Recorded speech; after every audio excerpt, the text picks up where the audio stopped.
ಎಲ್ಲರಿಗೂ ನಮಸ್ತೆ. Day by day Kannada ಚಾನಲ್ಗೆ ಸ್ವಾಗತ. ನವೆಂಬರ್ 2ನೇ ತಾರೀಕು ಭಾನುವಾರದಂದು ತುಳಸಿ ವಿವಾಹ ಮತ್ತು ತುಳಸಿ ಹಬ್ಬ ಬಂದಿದೆ.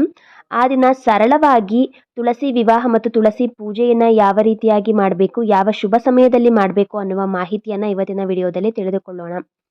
ಮನೆಯ ಹೊರಭಾಗದಲ್ಲಿ ತುಳಸಿ ಕಟ್ಟೆ ಅಥವಾ ತುಳಸಿ ಪಾಟನ್ನು ಇಟ್ಕೊಂಡಿರುವವರು ಮನೆಯ ಹೊರಭಾಗದಲ್ಲೇ ತುಳಸಿ ವಿವಾಹ ಮತ್ತು ತುಳಸಿ ಪೂಜೆಯನ್ನು ಮಾಡಿ, ಇನ್ನು ಮನೆಯ ಒಳಗೆ ತುಳಸಿ ಪೂಜೆಯನ್ನು ಮಾಡಬೇಕು ಅಂತ ಅಂದ್ಕೊಂಡಿರುವವರು ಚಿಕ್ಕ ಚಿಕ್ಕ ಪಾಟಲ್ಲಿ ಏನಾದರೂ ನೀವು ತುಳಸಿ ಗಿಡವನ್ನು ಹಾಕ್ಕೊಂಡಿದ್ರೆ ಅದನ್ನು ಮನೆಯ ಒಳಗೆ ತಂದಿಟ್ಟು ನೀವು ಪೂಜೆಯನ್ನು ಮಾಡಿ.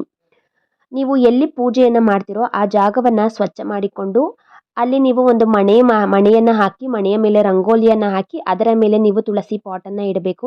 ಮನೆಯ ಹೊರಭಾಗದಲ್ಲಿ ದೊಡ್ಡದಾದ ಕಟ್ಟೆಯನ್ನು ಕಟ್ಟಿಸ್ಕೊಂಡಿರೋರು, ತುಳಸಿ ಕಟ್ಟೆಯನ್ನು ಕಟ್ಟಿಸ್ಕೊಂಡಿರುವವರು ಅದನ್ನು ಮನೆಯ ಒಳಗೆ ತಂದು ಪೂಜೆಯನ್ನು ಮಾಡೋದಕ್ಕಾಗಲ್ಲ. ಅಂಥವರು ನೀವು ಎಲ್ಲಿ ತುಳಸಿ ಕಟ್ಟೆ ಇರುತ್ತೋ ಅಲ್ಲೇ ನೀವು ಪೂಜೆಯನ್ನು ಸಲ್ಲಿಸಿ. ಇನ್ನು ಮನೆ ಒಳಗೆ ಪುಟ್ಟ ಪುಟ್ಟ ಪಾಟಲ್ಲಿ ಹಾಕೊಂಡಿರೋರು ತುಳಸಿ ಪಾಟನ್ನು ಮನೆ ಒಳಗೆ ತಂದಿಟ್ಟು ಪೂಜೆಯನ್ನು ಮಾಡಿ. ಬರೀ ನೆಲದ ಮೇಲೆ ನಾವು ತುಳಸಿ ಕಟ್ಟೆ ಅಥವಾ ತುಳಸಿ ಪಾಟನ್ನು ಇಟ್ಟು ಪೂಜೆಯನ್ನು ಮಾಡಬಾರ್ದು. ಹಾಗಾಗಿ ಒಂದು ಟೇಬಲ್ ಅಥವಾ ಒಂದು ಮಣೆಯನ್ನು ಹಾಕಿ ಅದರ ಮೇಲೆ ನೀವು ತುಳಸಿ ಪಾಟನ್ನು ಇಟ್ಟು ತುಳಸಿ ಗಿಡವನ್ನು ಇಟ್ಟು ಪೂಜೆಯನ್ನು ಮಾಡಬೇಕು. ಅಥವಾ ಬಾಳೆ ಎಲೆಯನ್ನು ಹಾಕಿ ಕೂಡ ಅದರ ಮೇಲೆ ಕೂಡ ನೀವು ತುಳಸಿ ಗಿಡವನ್ನು ಇಟ್ಟು ಪೂಜೆಯನ್ನು ಮಾಡ್ಬೋದು.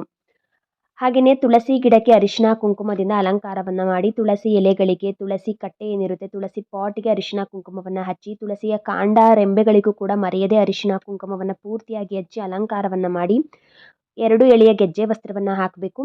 ಮಾಂಗಲ್ಯ ಅಥವಾ ಅರಿಶಿನದ ಕೊಂಬನ್ನು ತುಳಸಿ ಗಿಡಕ್ಕೆ ಕಟ್ಟಬೇಕು. ಹೂಗಳಿಂದ ಅಲಂಕಾರವನ್ನು ಮಾಡಿಕೊಳ್ಬೇಕು. ಇದು ಬರೀ ತುಳಸಿ ಪೂಜೆ ಮತ್ತು ತುಳಸಿ ಹಬ್ಬ, ಬರೀ ತುಳಸಿ ಪೂಜೆ ಅಂತಲ್ಲ, ತುಳಸಿ ವಿವಾಹ ಆಗಿರೋದ್ರಿಂದ ನಾವು ಬೆಟ್ಟದ ನೆಲ್ಲಿಕಾಯಿ ಗಿಡ ಮತ್ತು ತುಳಸಿ ಗಿಡ ಎರಡಕ್ಕೂ ಕೂಡ ಆ ದಿನ ವಿವಾಹವನ್ನು ಸಲ್ಲಿಸಬೇಕು. ತುಳಸಿ ಮತ್ತು ವಿಷ್ಣುವಿಗೆ ವಿವಾಹವನ್ನು ಮಾಡಿದ ರೀತಿ. ಈ ಬೆಟ್ಟದ ನೆಲ್ಲಿಕಾಯಿಯ ಗಿಡದಲ್ಲಿ ಕಾರ್ತಿಕ ಮಾಸದಲ್ಲಿ ವಿಷ್ಣುವು ನೆಲೆಸಿರುತ್ತಾನಂತೆ. ಹಾಗಾಗಿ ಬೆಟ್ಟದ ನೆಲ್ಲಿಕಾಯಿ ಗಿಡದ ಒಂದು ರೆಂಬೆ ಅಥವಾ ಕೊಂಬೆಯನ್ನು ತಂದು ತುಳಸಿ ಗಿಡವನ್ನು ನೆಟ್ಟಿರ್ತೀವಲ್ಲ ಅದರ ಪಕ್ಕದಲ್ಲಿ ಬೆಟ್ಟದ ನೆಲ್ಲಿಕಾಯಿ ಗಿಡದ ರೆಂಬೆಯನ್ನು ಇಟ್ಟು ಎರಡಕ್ಕೂ ಕೂಡ ವಿವಾಹವನ್ನು ಮಾಡಿ ಪೂಜೆಯನ್ನು ಸಲ್ಲಿಸಬೇಕು. ಒಂದು ಬೆಟ್ಟದ ನೆಲ್ಲಿಕಾಯಿಯ ಗಿಡದ ರೆಂಬೆಯನ್ನು ತಂದಿಟ್ಟು ಅದಕ್ಕೂ ಕೂಡ ಅರಿಶಿನ ಕುಂಕುಮದಿಂದ ಹೂಗಳಿಂದ ಅಲಂಕಾರವನ್ನು ಮಾಡಿ ಪೂಜೆಯನ್ನು, ಗೆಜ್ಜೆ ವಸ್ತ್ರವನ್ನು ಹಾಕಿ ಪೂಜೆಯನ್ನು ಸಲ್ಲಿಸಿ.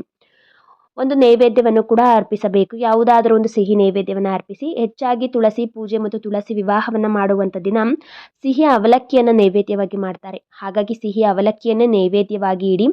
ಹಾಗೆಯೇ ಹಣ್ಣುಗಳು, ಎಷ್ಟು ನಿಮ್ಮ ಹತ್ರ ಹಣ್ಣುಗಳಿರುತ್ತೋ ಅಷ್ಟು ಹಣ್ಣುಗಳನ್ನು ಕೂಡ ಒಂದು ತಟ್ಟೆಯಲ್ಲಿ ಇಡಿ. ಬಾಳೆಹಣ್ಣಾಗಿರ್ಬೋದು ಅಥವಾ 5 ಥರದ ಹಣ್ಣುಗಳು, 9 ಥರದ ಹಣ್ಣುಗಳು, ಜೊತೆಗೆ 3 ಥರದ ಹಣ್ಣುಗಳನ್ನು ಕೂಡ ಇಟ್ಟು ನೀವು ಪೂಜೆಯನ್ನು ಸಲ್ಲಿಸ್ಬೋದು. ಒಂದು ಯಾವುದಾದ್ರೂ ನೈವೇದ್ಯ ಮತ್ತು ಒಂದು ಯಾವುದಾದ್ರೂ ಹಣ್ಣನ್ನು ಇಟ್ಟು ಪೂಜೆಯನ್ನು ಸಲ್ಲಿಸಿ. ಜೊತೆಗೆ ಈ ತುಳಸಿ ವಿವಾಹದ ದಿನದಂದು ತುಳಸಿ ಗಿಡಕ್ಕೆ ಒಂದು ವಿಶೇಷವಾದ ದೀಪಾರಾಧನೆಯನ್ನು ಮಾಡ್ತಾರೆ. ತುಂಬಾ ಒಂದು ಶಕ್ತಿಶಾಲಿಯಾದ ದೀಪಾರಾಧನೆ ಅಂತ ಹೇಳ್ಬೋದು. ಎಲ್ಲ ಸಕಲ ಇಷ್ಟಾರ್ಥಗಳು ಕೂಡ, ಎಲ್ಲ ಕಷ್ಟಗಳು ಕೂಡ ನಿವಾರಣೆಯಾಗುತ್ತವೆ. ಅದು ಯಾವ ದೀಪ ಅಂದರೆ ಬೆಟ್ಟದ ನೆಲ್ಲಿಕಾಯಿ ದೀಪ. ಈ ಬೆಟ್ಟದ ನೆಲ್ಲಿಕಾಯಿಯನ್ನು ಹಬ್ಬದ ಹಿಂದಿನ ದಿನವೇ ತಂದು ಇಟ್ಕೊಂಡಿರಿ. ಆ ಬೆಟ್ಟದ ನೆಲ್ಲಿಕಾಯಿನ ಮೇಲ್ಗಡೆ ಸ್ವಲ್ಪ ಹೋಲ್ ಮಾಡಿಬಿಟ್ಟು ಅದನ್ನು ಸ್ವಲ್ಪ ದೀಪದ ಆಕಾರದಲ್ಲಿ ಮಾಡಿ ಅಲ್ಲಿ ನೀವು ಎಣ್ಣೆ ಮತ್ತು ಬತ್ತಿಯನ್ನು ಹಾಕಿ ದೀಪವನ್ನು ಹಚ್ಚಿಡಬೇಕು.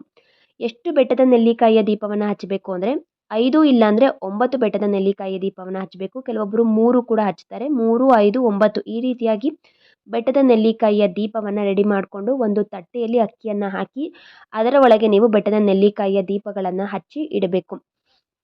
ಹಾಗೆಯೇ ಮೊದಲಿಗೆ ಗಣಪತಿಗೆ ಪೂಜೆಯನ್ನು ಸಲ್ಲಿಸಿ, ಗಣಪತಿಗೆ ಪೂಜೆ ಸಲ್ಲಿಸಿದ ನಂತರ ದೀಪಗಳನ್ನು ಹಚ್ಚಿ, ಬೆಟ್ಟದ ನೆಲ್ಲಿಕಾಯಿಯ ದೀಪವನ್ನು ಹಚ್ಚಿ, ಆ ಬೆಟ್ಟದ ನೆಲ್ಲಿಕಾಯಿಯ ದೀಪವನ್ನು ತಟ್ಟೆಯಲ್ಲಿ ಇಟ್ಟಿರ್ತಾರಲ್ಲ ಆ ತಟ್ಟೆಯನ್ನು ತೆಗೆದುಕೊಂಡು ತುಳಸಿ ಗಿಡ ಮತ್ತು ಬೆಟ್ಟದ ನೆಲ್ಲಿಕಾಯಿಯ ಗಿಡಕ್ಕೆ ಆರತಿಯನ್ನು ಮಾಡಿ ನಂತರ ಪೂಜೆಯನ್ನು ಪ್ರಾರಂಭ ಮಾಡಿ.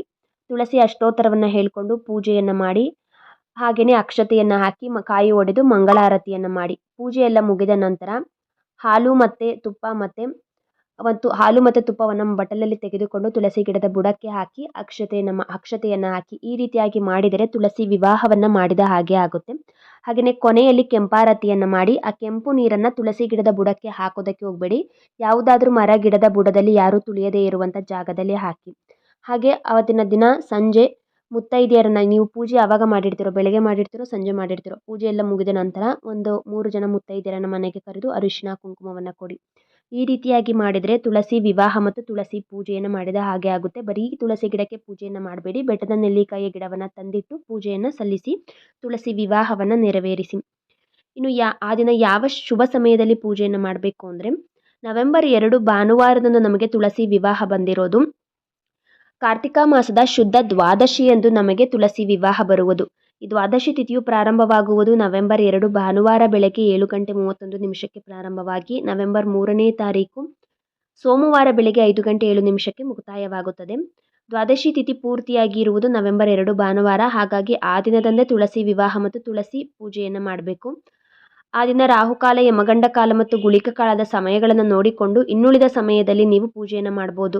ನವೆಂಬರ್ 2 ಭಾನುವಾರ ಬೆಳಗ್ಗೆ ಕೂಡ ನೀವು ಪೂಜೆಯನ್ನು ಮಾಡ್ಬೋದು, ತುಳಸಿ ವಿವಾಹವನ್ನು ಮಾಡ್ಬೋದು. ಆಗ ಆಗಲಿಲ್ಲ ಅಂದರೆ ಸಂಜೆ ಗೋಧೂಳಿ ಸಮಯದಲ್ಲೂ ಕೂಡ ಒಂದು 5 ಗಂಟೆಯಿಂದ 7 ಗಂಟೆ ಒಳಗೆ ಕೂಡ ನೀವು ತುಳಸಿ ವಿವಾಹವನ್ನು ಮಾಡ್ಬೋದು. ಈ ನವೆಂಬರ್ 2 ಭಾನುವಾರದಂದು ತುಳಸಿ ಪೂಜೆಯನ್ನು ಮಾಡೋದಕ್ಕೆ ಆಗಲ್ಲ ಅನ್ನುವವರು ನವೆಂಬರ್ 3 ಸೋಮವಾರದಂದು ಬೆಳಗಿನ ಜಾವ 5:07 ದ್ವಾದಶಿ ತಿಥಿಯು ಮುಕ್ತಾಯ ಆಗೋದ್ರಿಂದ ಅಷ್ಟರ ಒಳಗೆ 5 ಗಂಟೆಯ ಒಳಗೆ ನೀವು ತುಳಸಿ ವಿವಾಹ ಮತ್ತು ತುಳಸಿ ಪೂಜೆಯನ್ನು ಮಾಡ್ಬೋದು.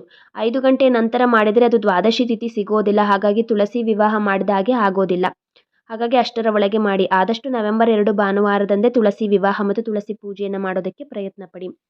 ಈ ನನ್ನ ವಿಡಿಯೋ ನಿಮ್ಗೆ ಏನಾದರೂ ಇಷ್ಟ ಆಗಿದೆ ಅಂತ ಅನ್ಸಿದ್ರೆ please like, comment and subscribe ಮಾಡಿಕೊಳ್ಳಿ. ಧನ್ಯವಾದಗಳು.